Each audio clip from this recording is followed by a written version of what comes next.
Bills running back James Cook is coming off a career year, but we are still buying. We'll tell you why on this episode of the Locked On Dynasty Football Podcast.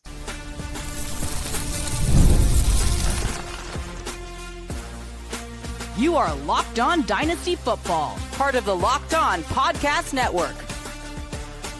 Your team every day. Here are your hosts, Marcus Mosher and Kate Madjuk. Welcome back to the Locked On Dynasty Football Podcast, part of the Locked On Podcast Network, your team every day. We'd like to thank you for making us your first listen of the day. This episode is brought to you by LinkedIn. LinkedIn Jobs helps you find the qualified candidates that you want to talk to faster. Post your job for free at linkedin.com/LockedOnNFL. Terms and conditions apply. Welcome back. I am your host, Marcus Mosher. You can follow me on Twitter at Marcus_Mosher. Joining me today, as always, is Kate Madjuk. You can follow her on Twitter at Kate Madjuk. On today's show, we are breaking down the AFC East coming out of the 2024 season, looking ahead to the 2025 offseason.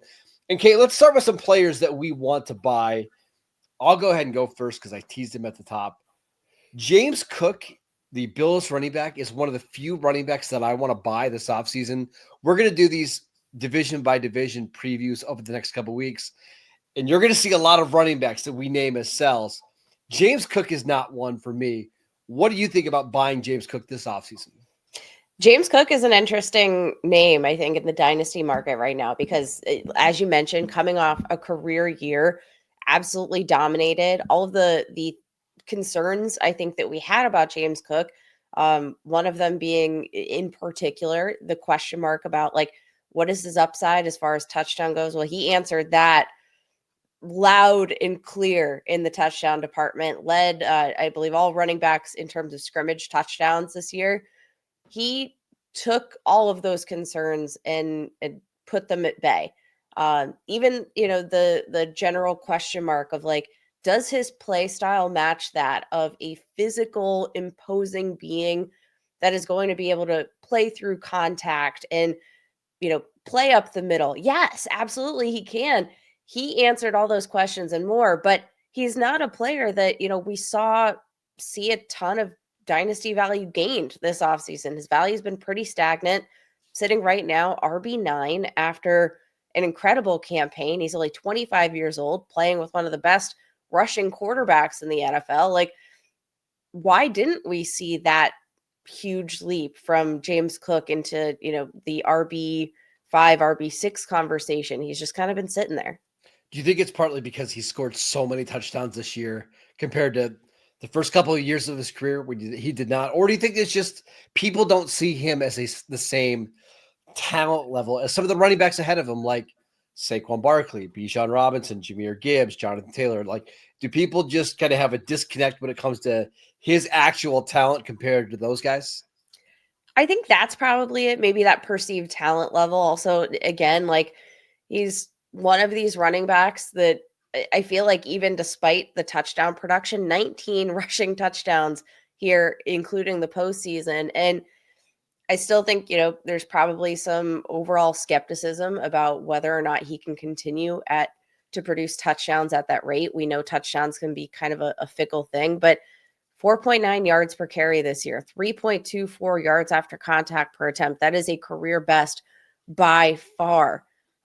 Still showed that ability to break off runs. But what I thought, again, was, the most impressive was his ability to play through contact, which this is the first year that I really felt he had made some strides. He looks like a stronger player than he has in years past. So like, yeah, maybe you look at like the physical gifts of James Cook, but when you match the production that we saw in 2024 with, the draft capital, with the situation playing alongside one of the best quarterbacks in the league, I think it's really hard not to buy into James Cook. Now, the trade market kind of weird when it comes to James Cook. 2025 second round pick, 2026 first for James Cook and AD Mitchell. I don't know what to do with that. No. Kate, I'll just say it really quickly. There's only 5 running backs that I would take over James Cook. And then there's actually a couple in there that I have some mixed feelings about, but like to me, he should be RB6 at worst.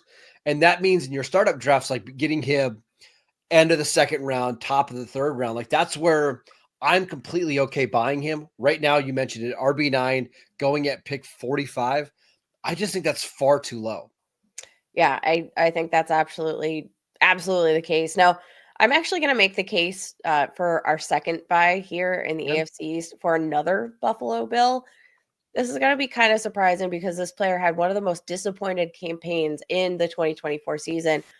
What about buying Buffalo Bills tight end Dalton Kincaid coming off, like I said, a disappointing second season? We saw him regress in terms of his catch rate efficiency, but saw a bump in yards per reception average, yards per route run, yards after the catch per reception.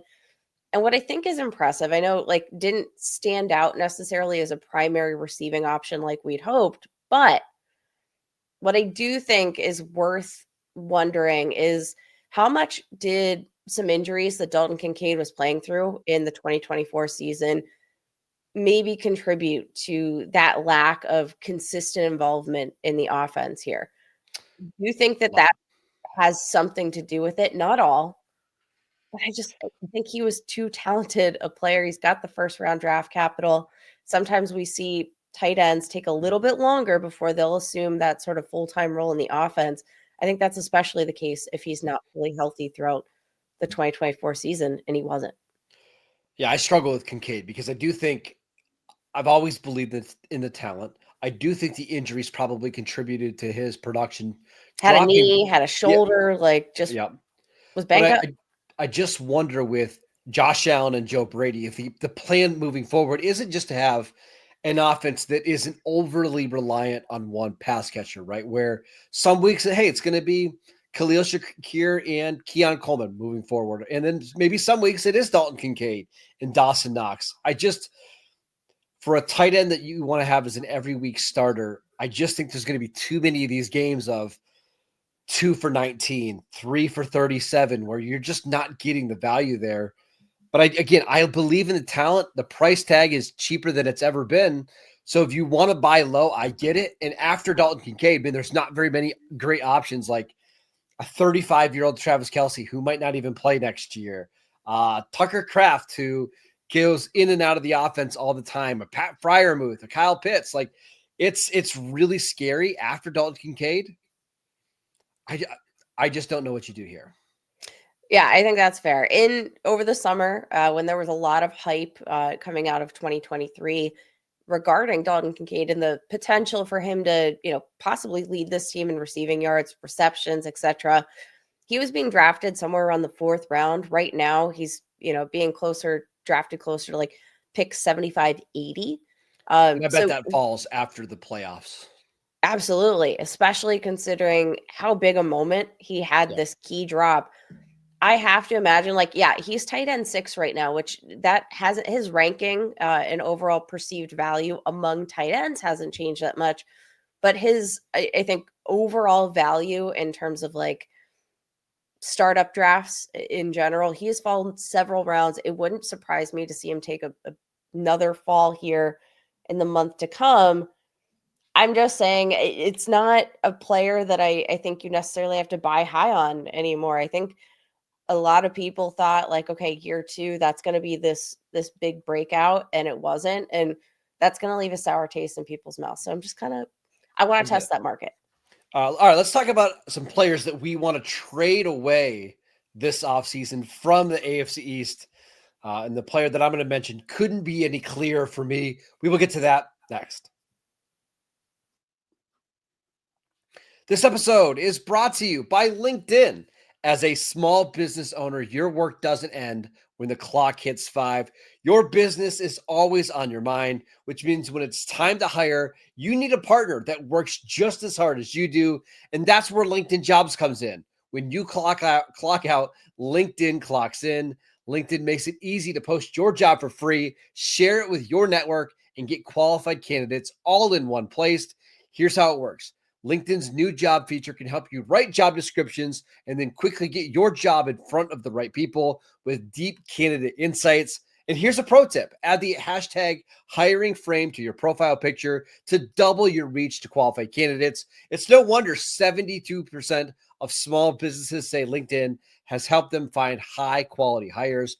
Post your job for free at linkedin.com/LockedOnNFL. That is linkedin.com/LockedOnNFL to post your job for free. Terms and conditions apply. Welcome back to the Locked On Dynasty Football Podcast. We'd like to thank you for making us your first listen of the day. We're discussing some buys, some sells, and some sleepers from the AFC East.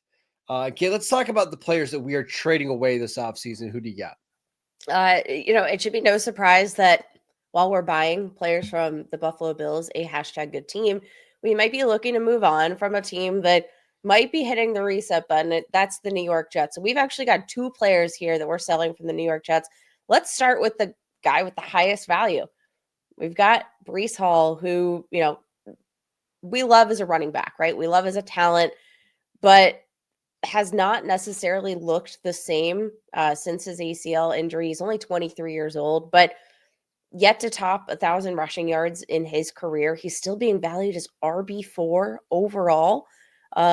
He's, somewhere between a second and third round pick. His advanced metrics were not impressive in 2024 per PFF advanced percentage in terms of, PFF rushing grade, 23rd percentile, missed forced tackles per attempt, 33rd percentile, receiving grade, 18th percentile, yards after contact per attempt, average, 58th percentile. Like, this once super explosive running back is just not looking as juicy as he once was. Nice. First of all, do you think there's a chance that he could get traded this offseason? Because I do. I think there's a chance the Jets just try to move on from him before they've got to worry about a contract. And we'll get to another reason why in a second, but I wouldn't be shocked if they traded him this offseason, Kate. That's part of my thinking here. Well, and I think that also just goes into this idea that, this might be a Jets organization that's looking to tear it down, restart from scratch, because this organization went all in on Aaron Rodgers, went all in on these ancillary pass catchers that Aaron Rodgers requested to bring in. You had Alan Lazard traded for Davante Adams. You basically recreated, the 2021 Green Bay Packers, right?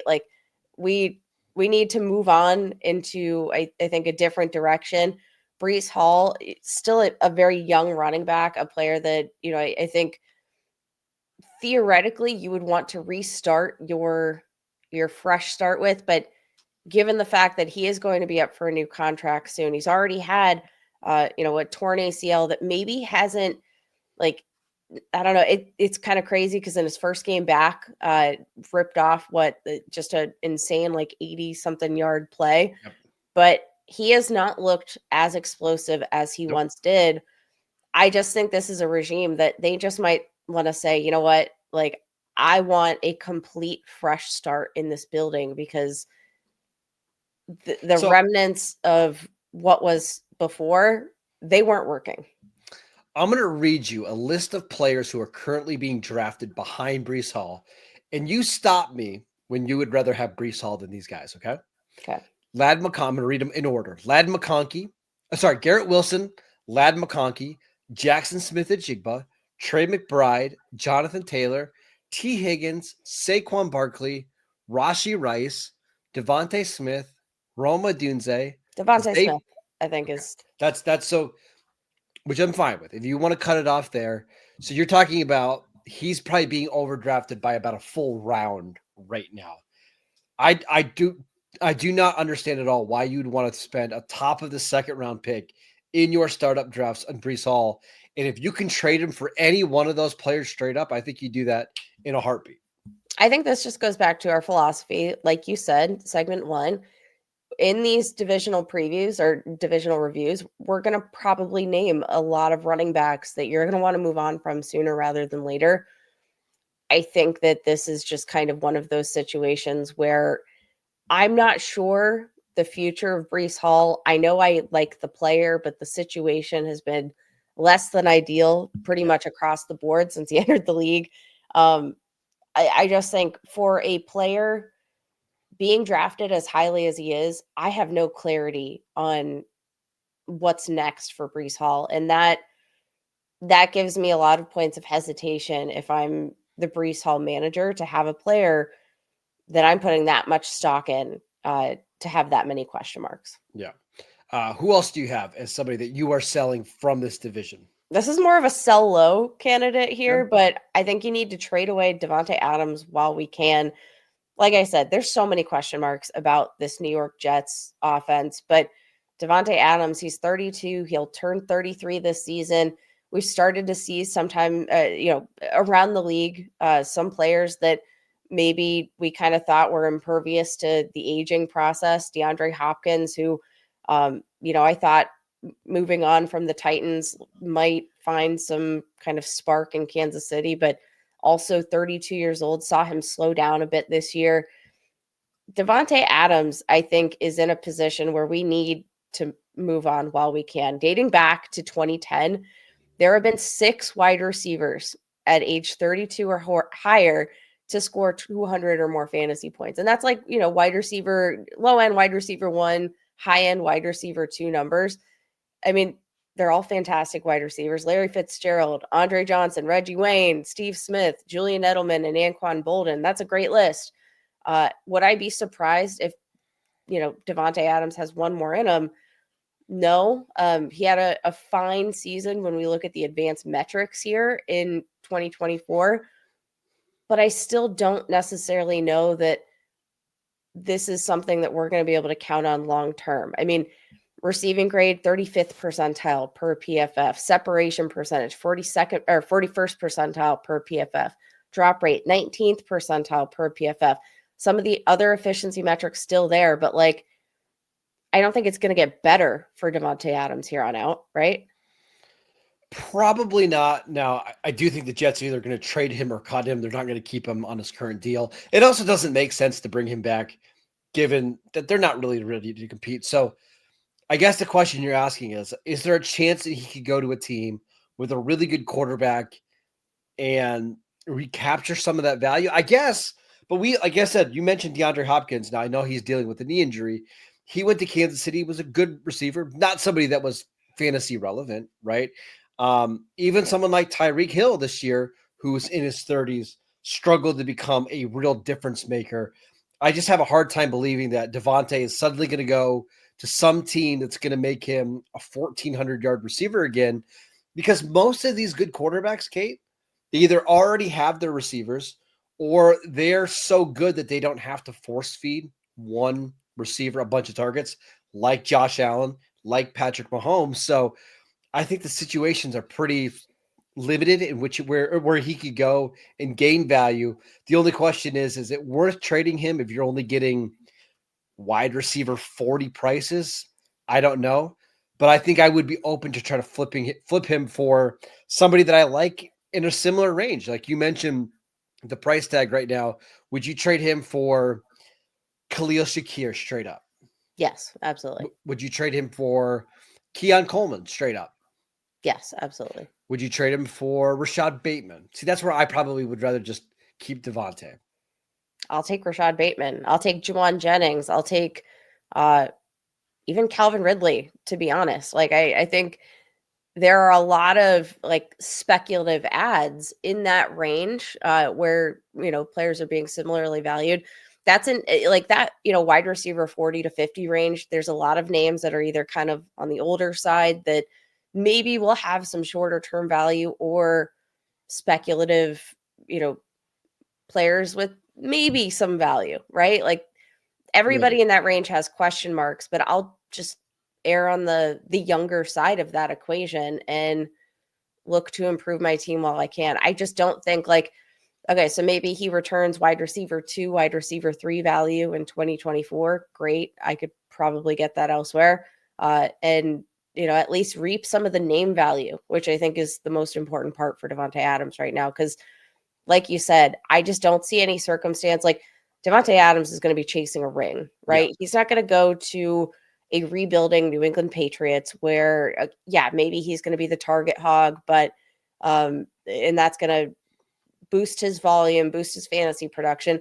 No, I think he's going to go to an established contender who needs, maybe more of a supporting role Like, as a wide like receiver. I could see him going to like Washington to be the number 2 to Terry McLaurin, right? Yeah, And and like I that's a think that good would be a great situation, fit, but but it's not going to be great for fantasy value mm-mm. either. Yeah. Yeah, I wanna capitalize on name value while I can. All right, let's talk about some sleepers from the AFC East. And actually, we have the same player here that we are targeting. We'll tell you who that is next. This episode is brought to you by PrizePicks. The big game is almost here, and there's no better way to make it even more exciting than with PrizePicks, the best place for daily fantasy sports. And with over 10 million members and billions in winnings awarded, PrizePicks makes it fun and simple to get in on the action. Here's how it works. You pick more or less on at least 2 player projections, and if you're right, you can win up to 1,000 times your cash. PrizePicks even has a free pick for the big game where Patrick Mahomes only needs to throw for 1 yard for you to win. Pair that with one other correct pick, and you are cashing out. It is so much fun. I'm looking at Travis Kelce to go over his receiving yards total or to get more. I just think he's going to have a big game. Go check that out. Download the app today. Use promo code LOCKEDONNFL to get $50 instantly after you play your first $5 lineup. That is promo code LOCKEDONNFL for $50 instantly after you play your first $5 lineup. PrizePicks, run your game. This episode is brought to you by Gametime. Are you looking for tickets for your next big event? Maybe last-minute tickets to the big game next week, or whether maybe it's a concert or a comedy show or a sports game, finding the right tickets at the right price can be a headache. But with Gametime picks, it's never been easier. Let me tell you how it works. With Gametime picks, the app does all of the hard work for you. It curates the best deals so you don't have to waste your time searching through endless ticket listings. I've been using Gametime picks for a while. There's so many reasons why I love it. One of my favorites is the all-in pricing. You're going to see your total up front in the app before you buy. Plus, the seat view is a game changer. Before I even hit buy, I can see exactly what my seats will look like in the venue. It is so reassuring. And the best part, you're covered with Gametime's lowest price guarantee. If you find a better deal elsewhere, they'll refund 110% of the difference. Plus, your tickets are guaranteed to be delivered on time with easy cancellation options if something comes up. Ready to make your next event even better? Download the Gametime app, create an account, and use promo code LOCKEDONNFL for $20 off your first purchase. Terms apply. Again, use the promo code LOCKEDONNFL for $20 off. Download Gametime today. Last minute tickets, lowest price guaranteed. Welcome back to the Locked On Dynasty Football Podcast. We'd like to thank you for making us your first listen of the day. For your second listen, check out the new Locked On NFL show. 2 shows every single day. One in the morning with Tyler Rowland, one in the afternoon with Tony Wiggins, available wherever you get your podcasts. All right, Kate, let's talk about a sleeper that we are buying in this division. Who do you got? Let's talk about New York Jets running back. Yes, we said running back. I know we always preach sell running backs, but this is a moment where, if Breece Hall is on his way out, like somebody's got to be stepping up, right? And Braelon Allen is a player that I just think in general, too talented and too young, too just about everything to be passing up on after seeing some of the production that he posted as a rookie in what was generally speaking a pretty not great offense. Yes. Yeah. I'm buying Braelon Allen. He's 21 years old. Most of the running backs in this class are older than him. We saw some really good signs from him last year, even as a receiver, Kate. And I've got a feeling as this Breece Hall situation, we get closer and closer to the end of his contract, we're going to see more and more of Braelon Allen. He is somebody that I do want to buy. And I think the price tag is very reasonable right now. RB 41, players like Rico Dowdle, Javonte Williams, Austin Eckler, Audric Estime, our guy, are all being drafted in that same range. And you just don't see guys this often with his size, athleticism, and there's just not a lot blocking him. Not a lot blocking him from getting significant touches. Yeah, I think as a rookie, you've got to be pretty impressed. The tape, I think, is just generally more impressive than maybe the box score would indicate. But he's got this big frame, right? He's got a big frame. He's got a nice combination of size, speed.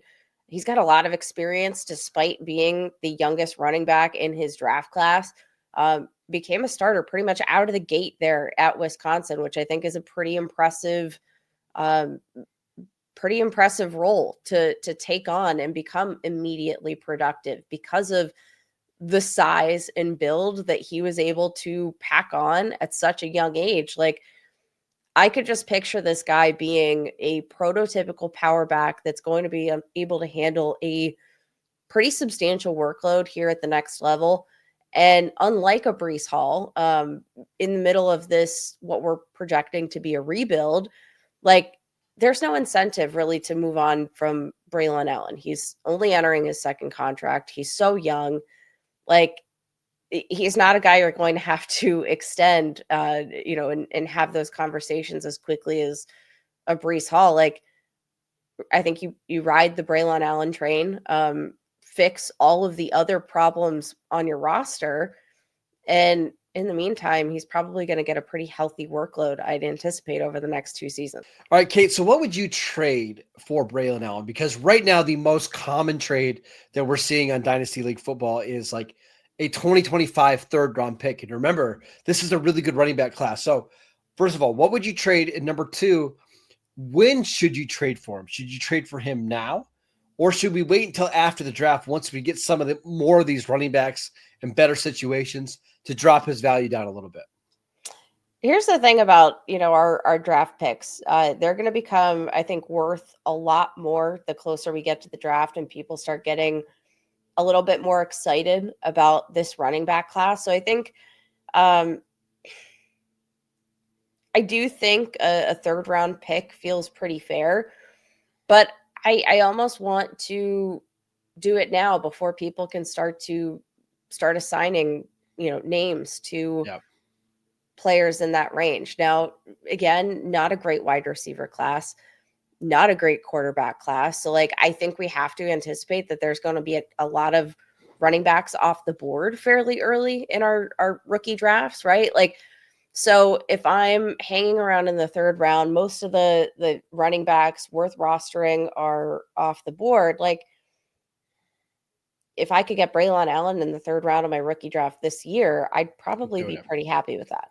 He's just going to be more talented than all the running backs available in that spot. And honestly, it's probably going to be receivers that you're drafting in the third round because of the first 24 picks, 19 of them might be running backs anyways. That's a little high. It's probably going to be like 15 of them, right? So by the time you get to that third round, you're going to be taking those receivers at the Senior Bowl that were running TikTok routes. So I would much rather have Braelon Allen. Go buy him right now. That is it for today's show. We want to thank you for making Locked On Dynasty Football your first listen every single day. Go check out the channel on YouTube. We are free and available on all platforms. Follow Kate on Twitter at Kate Majuk. I'm at Marcus _Mosier, and we will see you right back here tomorrow.